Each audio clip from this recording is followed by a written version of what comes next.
രണ്ട് പ്രധാനപ്പെട്ട വിഷയങ്ങളാണ് ഇപ്പോൾ സഭയിൽ കൊണ്ടുവന്നത്. അതിലൊന്ന് പ്രാദേശിക സർക്കാരുകളാണ് തദ്ദേശ സ്ഥാപനങ്ങൾ.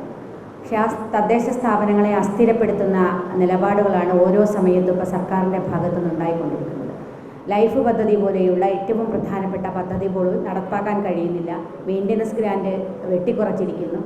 തദ്ദേശ സ്ഥാപനങ്ങളെ മൂക്കുകയറിട്ട് പിടിച്ചിരിക്കുകയാണ്. പിന്നെ എങ്ങനെയാണ് വികസനം നടക്കുക? ആ വലിയ വിഷയം അതുപോലും ചർച്ച ചെയ്യാൻ സാധിച്ചില്ല.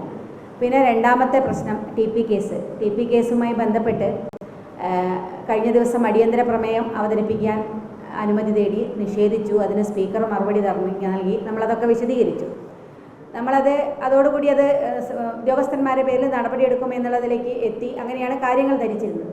അപ്പോൾ ഇന്നലെ രാത്രിയാണ് അപ്രതീക്ഷിതമായി കൊളവല്ലൂർ സ്റ്റേഷനിൽ നിന്ന് 7:37 എനിക്കൊരു കോള് വരുന്നത്. ആ കോള് വന്നപ്പോൾ അദ്ദേഹം പോലീസുകാരൻ, ഞാനൊരു പോലീസ് ഉദ്യോഗസ്ഥനാണ്, ഞാൻ നിങ്ങളെ മൊഴി എടുക്കാനാണ് എന്ന് വിളിച്ചതെന്ന് പറഞ്ഞു. ഞാൻ ചോദിച്ചാൽ എന്ത് മൊഴി എടുത്തല്ലോ? അപ്പോൾ അല്ല, അതിനകത്തൊരു പ്രതി കൂടിയുണ്ട്, മനോജ് എന്ന് പറയുന്ന ട്രൗസർ മനോജ്. അപ്പോൾ നമ്മൾ അതുവരെ ട്രൗസർ മനോജ് ഉണ്ട് എന്നുള്ളത് ഞങ്ങൾ ശ്രദ്ധയിലില്ല. 3 പേരെയാണ് ഉദ്ദേശിച്ചത്. അപ്പോൾ ഈ ട്രൗസർ മനോജ് കൂടി ഉണ്ട് എന്ന് ലിസ്റ്റ് നോക്കുമ്പോൾ അതിനകത്ത് 7ാമത്തെ പ്രതിയായിട്ട് ട്രൗസർ മനോജ് ഉണ്ട്. അപ്പോൾ അതിൻ്റെ മൊഴി എങ്ങനെയാണത് പുറത്ത് വിട്ടാൽ എന്താണ് എന്നതിനെ സംബന്ധിച്ച് സർക്കാരിന് കൊടുക്കാൻ വേണ്ടി എടുത്തതാണ്. അപ്പോൾ ഈ ട്രൗസർ മനോജ് എന്ന് പറയുന്നത് ഈ ടി പി കേസിലെ ഗൂഢാലോചന കേസിലെ ഒരു 3 പേര്, വിചാരണ കോടതി ആദ്യം ശിക്ഷിച്ച 3 പേരിൽ ഒരാളാണ് ഈ ട്രൗസർ മനോജ്.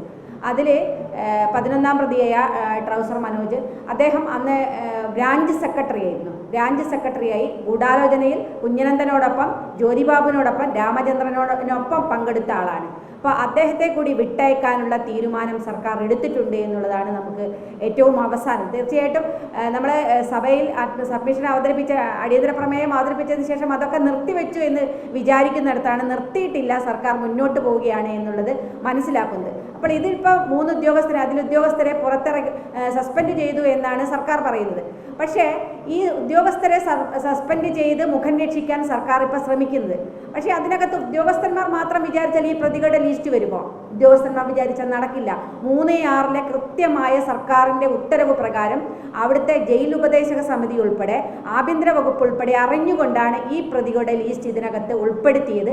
ഇപ്പോൾ വിവാദമായപ്പോൾ, ഇതിനകത്ത് വലിയ പ്രതിഷേധമുയർന്നപ്പോൾ അവരുടെ സർക്കാരിൻ്റെ മുഖം രക്ഷിക്കാനുള്ള ഒരു നടപടിയാണ് ഇപ്പോൾ ഉദ്യോഗസ്ഥന്മാരുടെ പേരിലെത്തിയത്.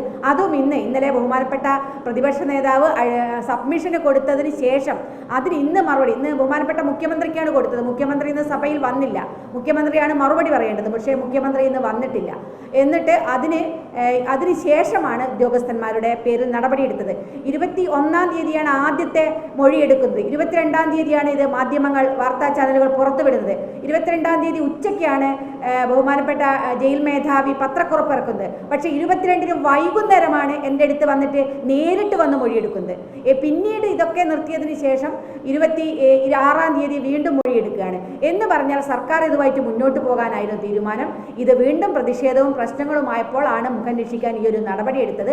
ഏതായാലും സഭയ്ക്ക് ഇപ്പോൾ ഉറപ്പ് തന്നിട്ടുണ്ട് ഇത് നടക്കില്ല എന്ന് ബഹുമാനപ്പെട്ട പ്രതിപക്ഷ നേതാവിൻ്റെ ഇടപെടലിൻ്റെ കൂടി ഭാഗമായിട്ട്.